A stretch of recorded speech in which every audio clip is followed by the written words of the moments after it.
Hello, everyone. Welcome to Foresight's Neuro Group. Today, we're really lucky to have Tom Burns with us. He's an Australian researcher working in the fields of AI, neuroscience, and philosophy.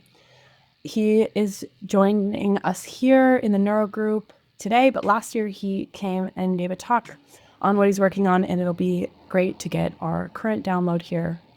So this time around, he'll be sharing with us scoping brain-computer interfaces for AI safety. And Tom, I'll be sharing a bit more about you and a link to your current projects in the chat. But without further ado, the stage is yours. Great. Okay.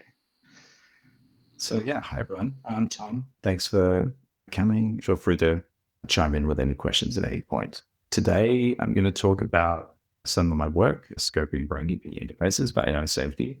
As a picture on the right of a consumer-grade EEG device, there are many of these. You may have even tried them. They're pretty nifty. And people are wondering, maybe what can they even offer us for AI safety? And I hope this talk will provide some answers to that. So firstly, I will just outline briefly why I think AI safety matters, some current limitations for AI safety approaches, what brain-computer interfaces can actually do at the moment, and why I think they're pretty cool. And then also how they might help complement some existing AI safety approaches that we have today. So let me just briefly say why I think AI safety matters. Increasingly, we see that AI is deployed in high-stakes domains, including healthcare and finance and security. There was a survey done late last year in 2024, which came back that about 44% of business leaders reported some sort of negative consequence from AI. And this is obviously quite high if you compare it to, for example, commercial aviation or nuclear power. These have far lower risks, and it appears that AI could have very significant risks in these areas, for example. And we already see some things happening today. Perhaps they're not as high stakes as they could be in the future, but they are nevertheless harms that are happening today. So there was a case study just last month, which showed that there was basically an effect that was happening on a patient where for 3 months they replaced sodium chloride with sodium bromide, unfortunately, because ChatGPT told them that was a replacement. They wanted to reduce salt in their diet. And so this led to a medical condition that was not good for them. And in general, current LLMs are not particularly good medical reasoners. So for example, if you replace the correct answers in multiple choice questions with a not the other choices, this NOTA modified benchmark, NOTA modification of a medical question answer benchmark, then the scores go way down from around 90 or 80% on different models here to sometimes less than 50%. I was really happy to see this existential hope thing from Foresight, and I just wanted to give a shout out to that. Please check it out. But we can imagine that there could be more extreme examples that we see tomorrow or in the future.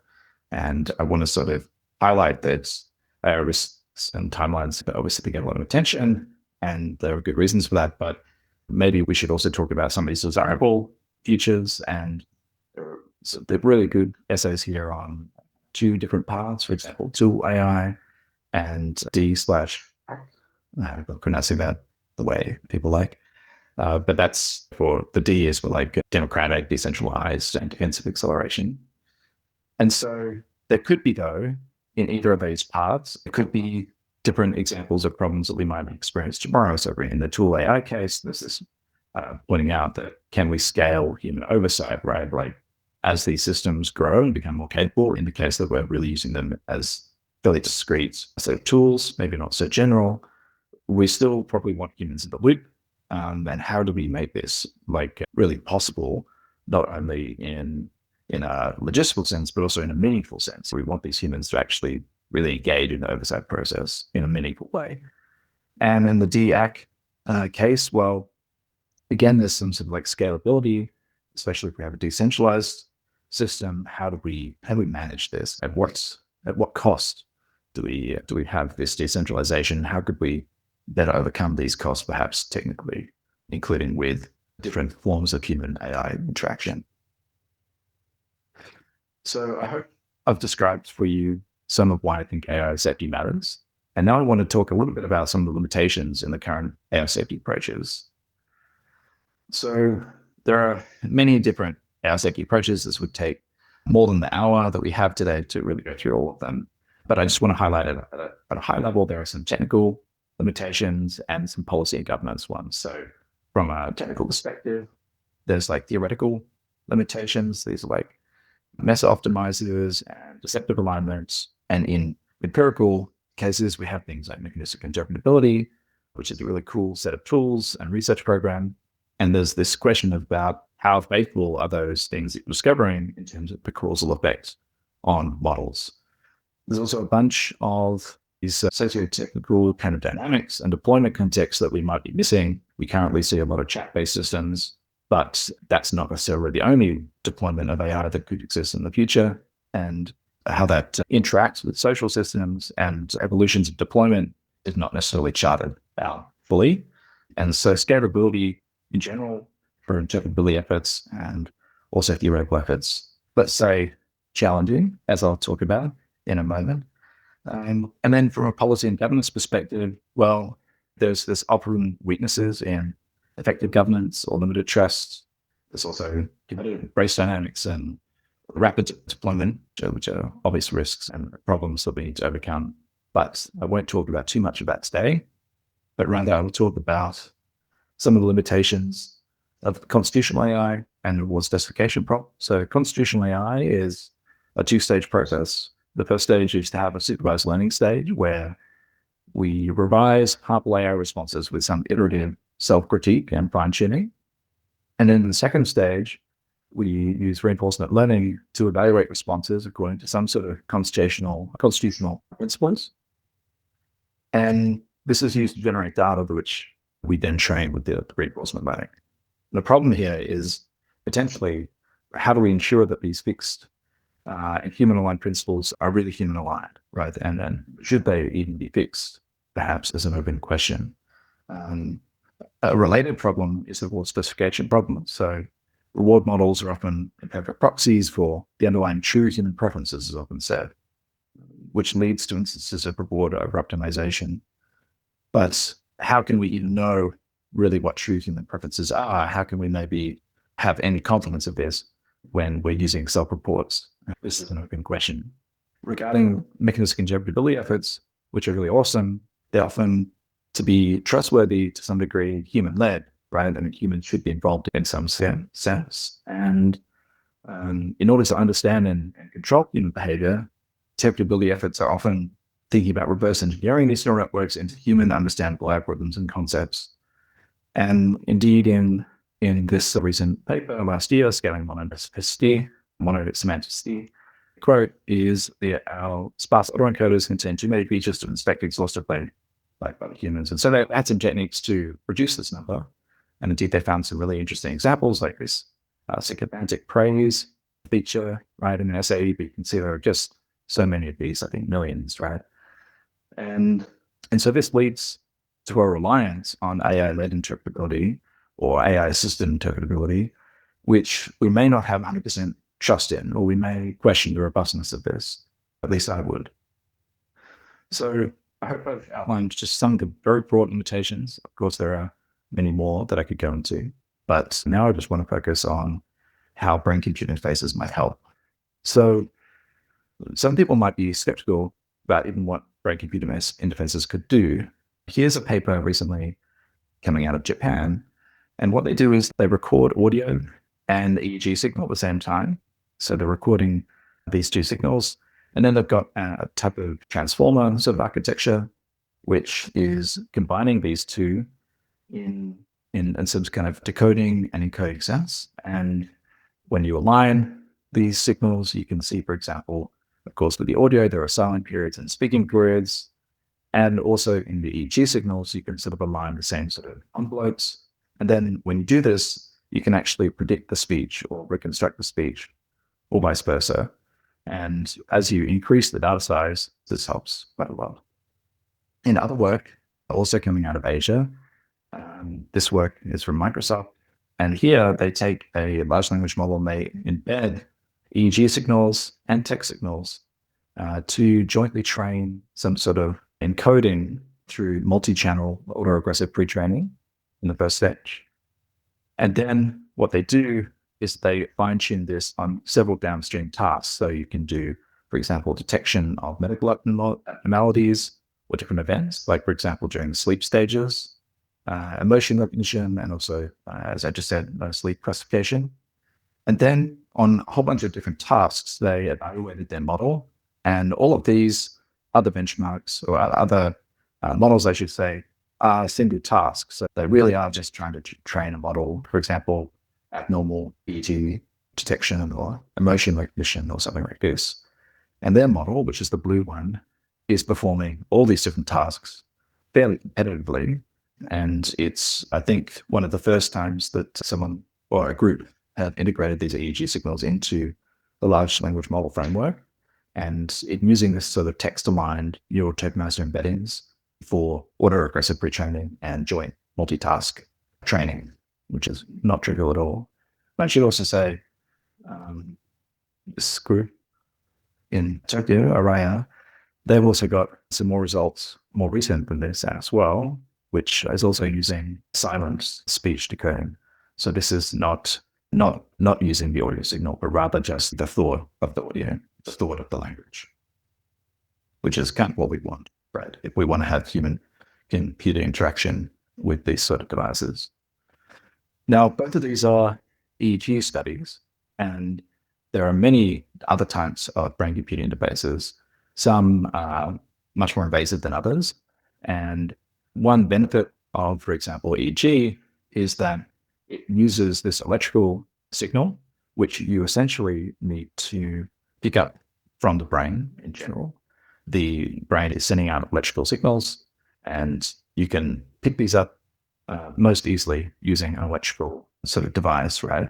But in principle, you can also use things like ultrasound or even some kind of bold signal, for example, the blood oxygen level dependent response, as well as fMRI and others. But the problem with some of these is that they are invasive, and the more invasive these things are, the less likely they might be adopted in some downstream applications, but they could definitely be used.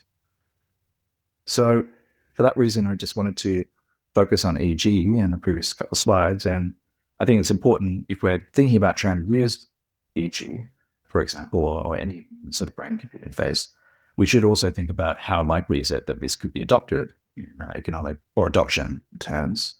So this is a sort of business report, and I'm not a business person, but I think it's indicative of how well the ecosystem around these devices might develop.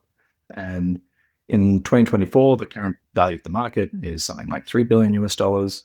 In 10 years, this is expected to grow to nearly 13 billion. The device cost currently, if you remember the very first slide, I showed this sort of consumer EEG. That one I think is more like $1,000, but you can definitely buy very cheap ones for about $100. And if you want something which is used more like in a lab or a clinical setting, this is on the order of $5,000 to $10,000. And implants are very expensive and require some sort of surgery, right?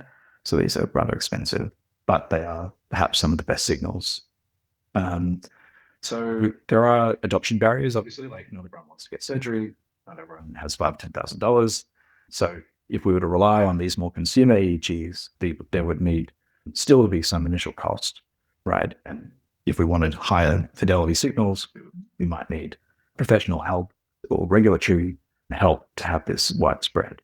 The proposition, though, that is currently put with regard to these devices is mainly around health, some around productivity, and I see there's potential for there to be oversight of AI, for example. And I'll talk about that in a moment. Currently, North America leads this race, I think, quite candidly.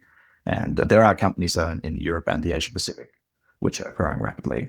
If you break down the use currently of EEG devices, the majority is in healthcare, but there are other forms like entertainment and gaming, communication control, and also smart home control. Okay, so now I'll go to the meat of the talk, which is how BCIs might help complement the existing approaches. So I see that there's two ways, potentially. So one is that we can provide more direct human AI interaction than traditional interfaces. So what I mean by that is, currently we interact with computers mostly through a keyboard, a mouse, and then so on. And this ultimately is deficient in fidelity of human emotion, of cognition, and so on. It's also, as I'll discuss next, actually, it has some temporal gap, right? So BCIs also, as I mentioned, also can capture some sort of implicit response. So right now, if you want to tell a computer to do something, you need to actually be aware of your thought, right? And then need to express and then make that explicit.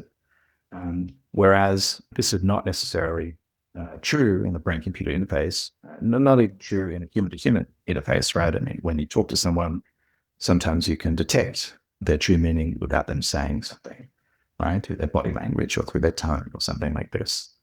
But brain-computer interfaces offer an even higher fidelity signal, potentially.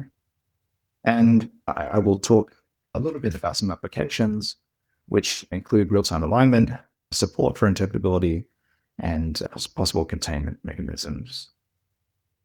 So firstly, closing the temporal gap. So in general, when we interact with computers now, there's this mechanical process that happens when we physically click the mouse or the keyboard or so on.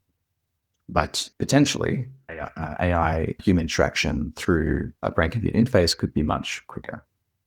So, of course, neural signals provide very high resolution if you use a high enough resolution in your detection. So, for example, event-related potentials, which particularly include the P300 component, which is just a component of this signal.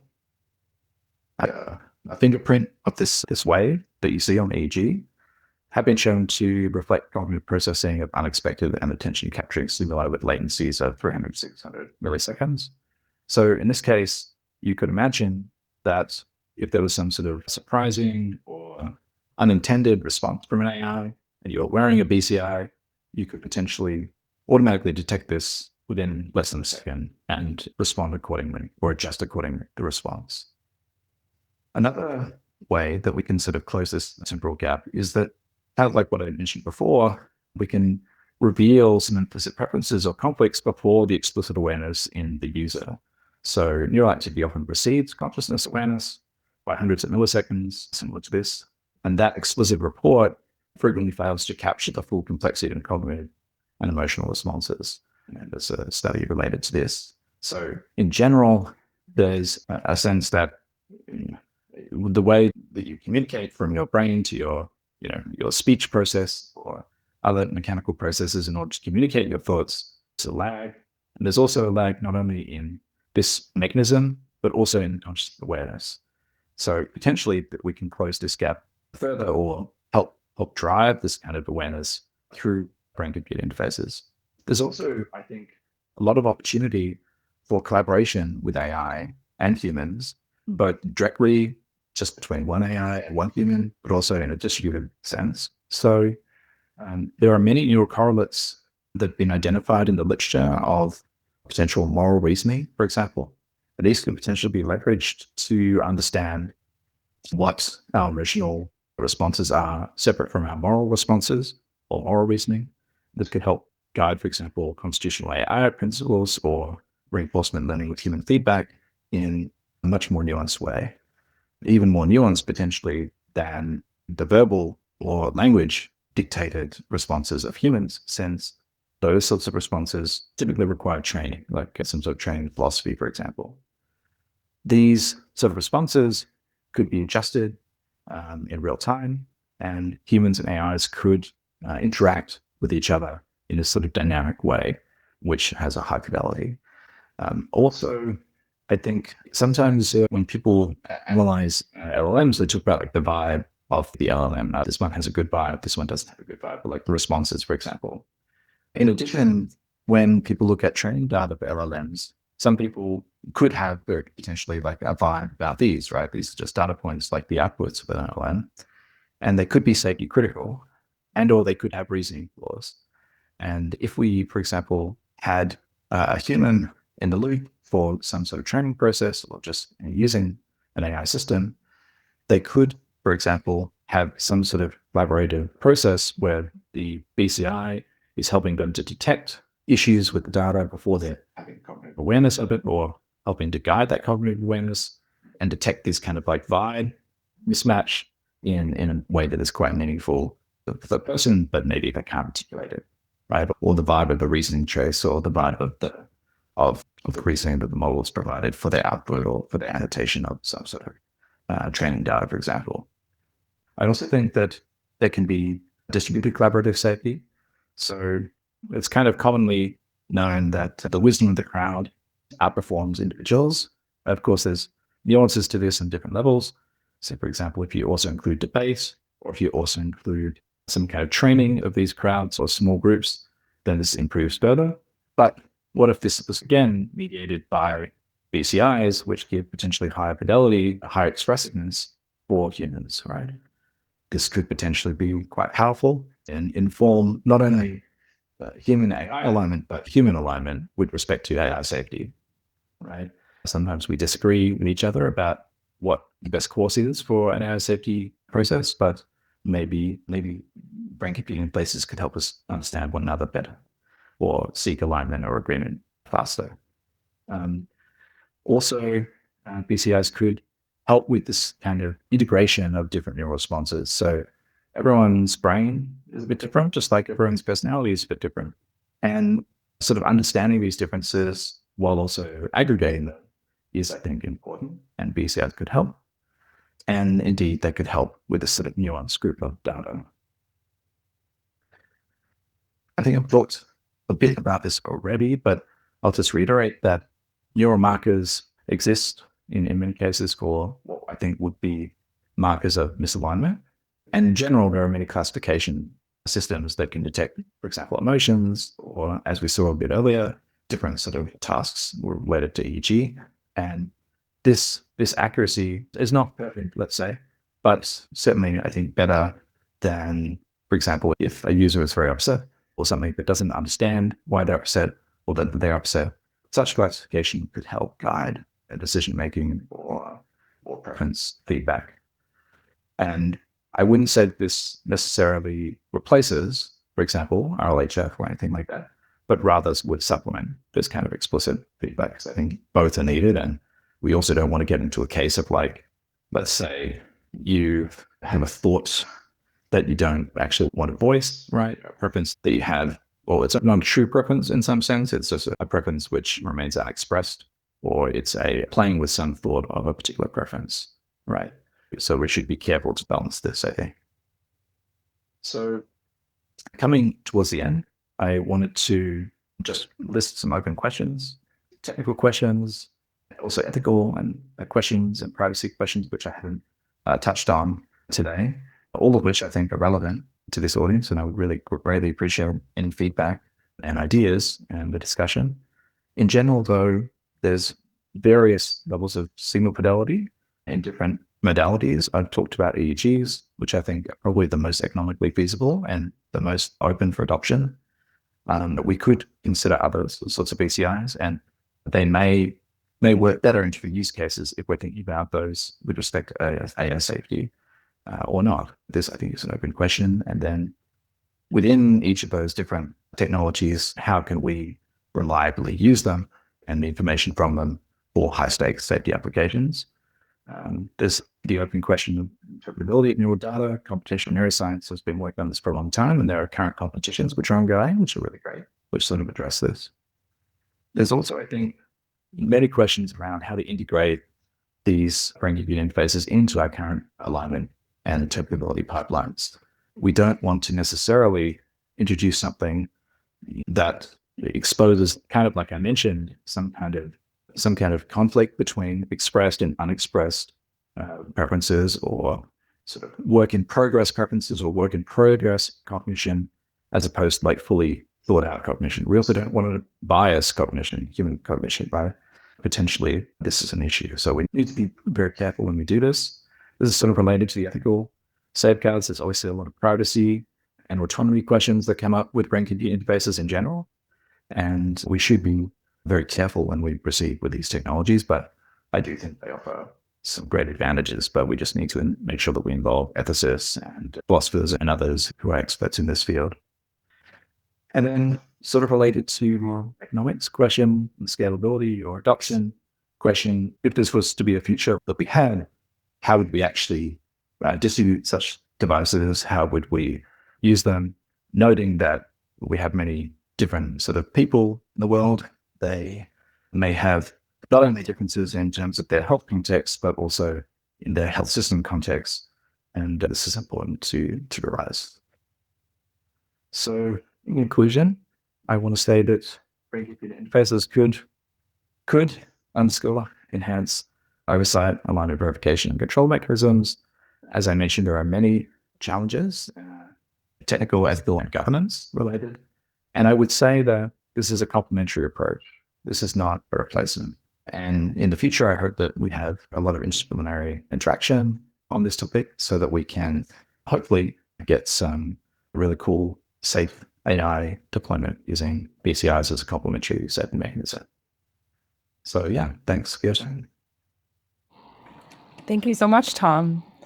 This is an angle of AI safety that I've never considered. So it was a fascinating talk. Is there anyone in the audience that has questions? You can raise your hand or you can type it in the chat. We can just wait a minute. Micah, do you have questions? No, not today. Sorry. Okay. I have one, if I can. Of course. Couldn't find the button for raising hands. Tom, I'm just wondering whether you heard about Zender Labs. No. Could you tell me? Okay. When you were talking about this reinforcement learning for, I suppose, initial fact-checking of how we train LLMs these days, but I think applied for picture recognition. You have a human in the loop of making sure that classification over these images actually does yield what it's meant to, as they're using a wearable headset with their proprietary algorithms to actually decode this response before the person is able to say, yes, this looks like what I expected, or no, this is not a monkey. And they've raised $30 million from, it's like the biggest BCI investment by the European Investment Commission as a grant. So I thought this is relevant to mention here. Yeah. Zender Labs spelled Z-E-N-D-O-R? DER. DER. Okay, got it. Yeah, that's really cool. I will check those people out. Sounds awesome. Are you maybe a question then? Are you aware of any large scale efforts that would utilize the methods that you said for some of the use cases of AI safety you mentioned?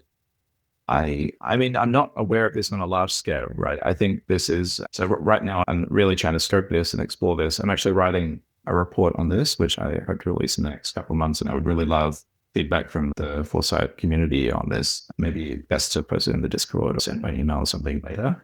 But eventually I'll submit this to an AI journal because I want to get AI researchers also involved and also neuroscience experts. I mean, I have some neuroscience training, but I would love to get a wider pool of experts involved.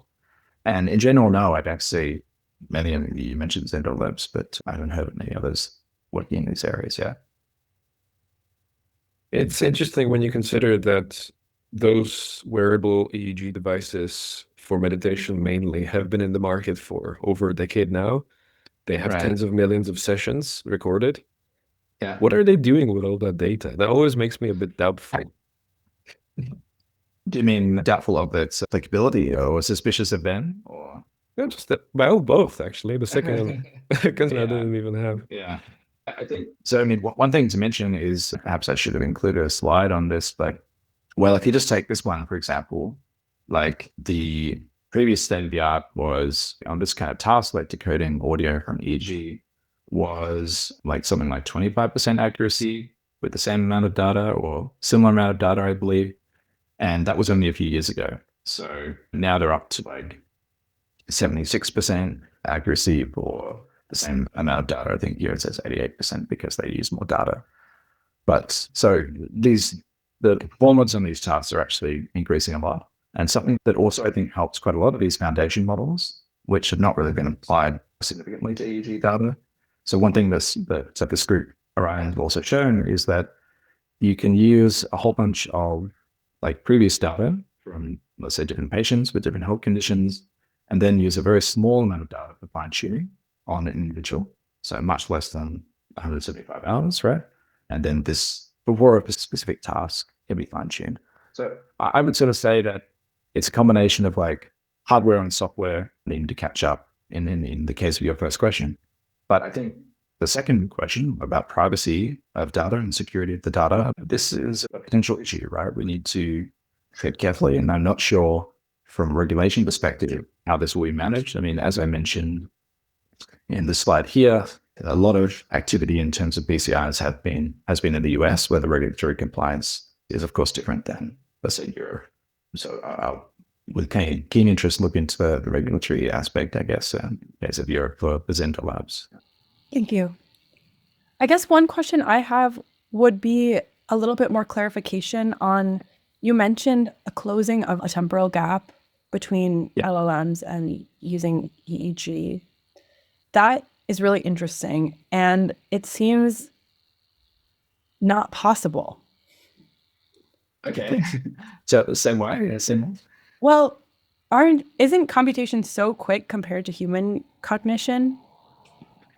I see. Yeah. I mean, certainly I don't expect that we brain computer interfaces that we could like operate on the speed of computers or something, digital computers, but rather this can help us have a higher bandwidth of communication between computers and us.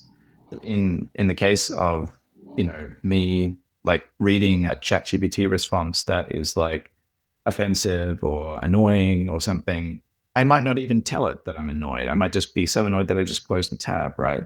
So there's no feedback or response that it even gets in that case. Or if I want to tell it, no, don't do this, I mean that I want you to do this, or I don't we use that kind of phrasing or that tone, that's like not my preference.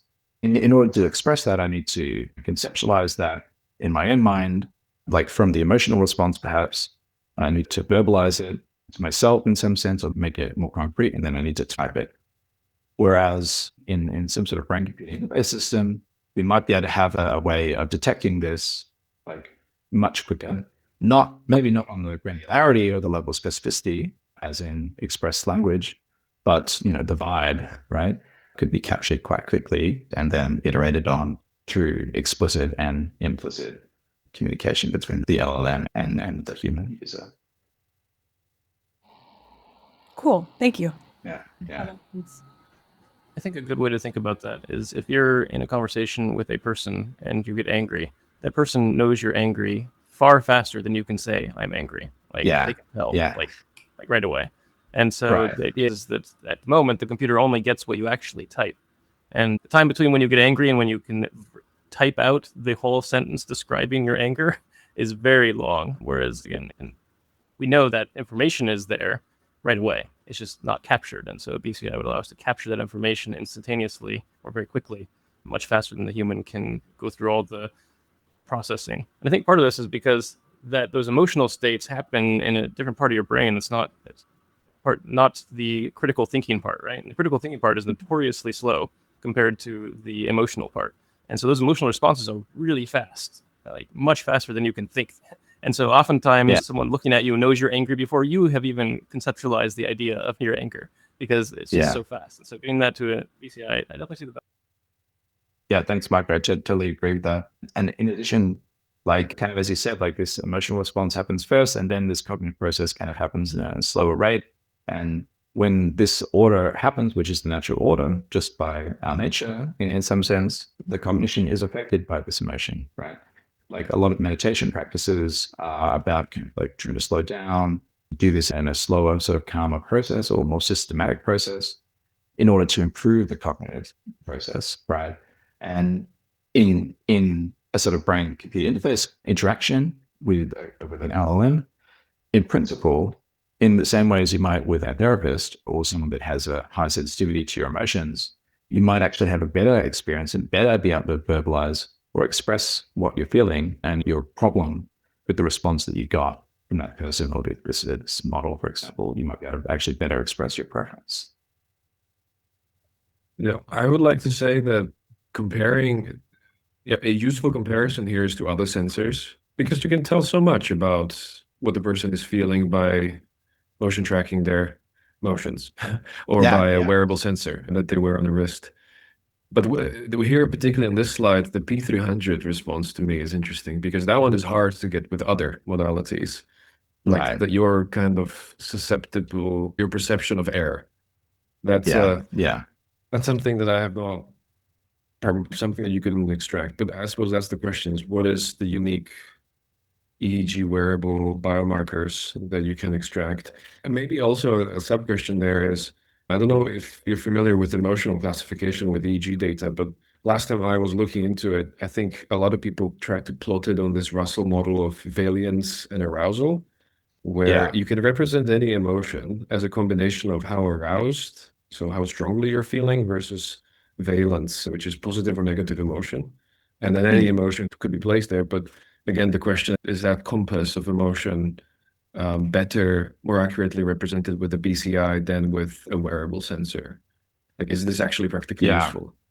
Yeah. Great questions. So, I mean, first I would say that like that compass is like incomplete, or there are like lots of nuances or subtleties there that like for explicit tasks, like maybe for some of these tasks, for example, of workload or of different events, detections, or even sleep classification. This is not necessarily detecting emotions, like you said, but there are many sort of specific tasks which a cognitive signal is only possible to detect, right? I mean, in principle, sure, maybe if you are really familiar with a person, you might be able to detect, I don't think they agree with me right now, or I don't think that they expected me to say that, or something like this. And in that sense, you could detect like human to human misalignment through your like own social skills, through like video or some sort of regular human sensor, right? I mean, I don't know about you, but I don't have telepathy, so I don't actually read people's minds, right? Or have their brain signal. Apparently, it was only through the external behavior, and indeed that external behavior could be detected by other sensors like video or some wristband or something like this. However, as you mentioned, things like the P300 component are unique to, for example, event-related potentials.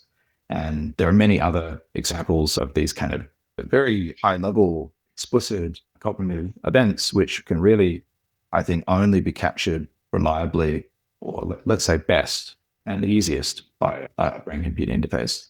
Not saying they couldn't also be supplemented by detecting, let's say, stuff on a wristband or a video signal. But particularly with video signals, I think or visual signals, there's a very high amount of individual variance or cultural variance in these things, right? If you ask someone, are they angry and they're from, I don't know, let's say a very polite culture, they might say no, or they might not visibly look upset. And then if they're not from a very polite culture or just a difference there in politeness culture, they might very quickly verbalize that they are displeased, right? Shown even in their expression. So I think in order to really detect this reliably and with high fidelity, we should try to do brain computer interfaces. Great. I think Nada, you had a question. Would you like to voice it? I see it in the chat. Otherwise, I can read it for you. Okay, I'll go ahead. Nada says, curious to hear more about what exactly is protected by regulation for neural data privacy. Some laws exist to protect raw EEG data, but what about for AI-derived interpretations of this neural data? It seems the latter would be more valuable. Yeah, indeed. I mean, I'm not a lawyer, I'm not a policy person at all. It's something I'm looking into in my report, but I would love the expertise on this if you have it or know more than me. But my understanding is that derivations from personal identified information can fall under different regulatory mechanisms in general in different places. So, for example, in the EU, if you somehow kind of anonymize the data, then you can use something called the text and data mining exception, which is like an EU kind of rule that a lot of large language model trainers in the EU use to train on potentially personal information, but when it's aggregated to a sufficient extent and extracted a sort of abstract pattern from this, then you can sort of use it. So in that sense, it's derivative from personal information. It's not exactly personal information, and it can be used. But a challenge with this is that when you have to train on the text data, well, not just the text, but any data, this is often used for text in the case of language model training, but it applies also to any form of data on the internet or in books or whatever. The issue is not only about like the copyright of the data or the ownership of the data, but also the identifiability of the person. And in principle, if you aggregate over too many individuals, you lose some level of fidelity. Like, for example, the responses, the EEG responses for different age groups can be different, or people with different health conditions can be different, and so on. And in order to account for that, you may actually want a user to, if they were using such a system, to identify to the system, I'm of this age or this health background or whatever, in order to help the system detect relevant signals. But then this becomes quite complicated if during the training process you can't granularize this. But this is an open question that I don't think the law in most places is caught up to, but I might be wrong there. Thank you so much, everyone, for joining today. And thank you, Tom, for such an interesting, fascinating presentation. And also, if you joined through the Luma group and you like coming to neurofocused presentations, you can email me at lydia@foresight.org. I'd be happy to onboard you. We do this every month. Sometimes, as in this month, we do it multiple times a month. And yeah, thank you so much. Again, have a great rest of your day, and we'll see you next month.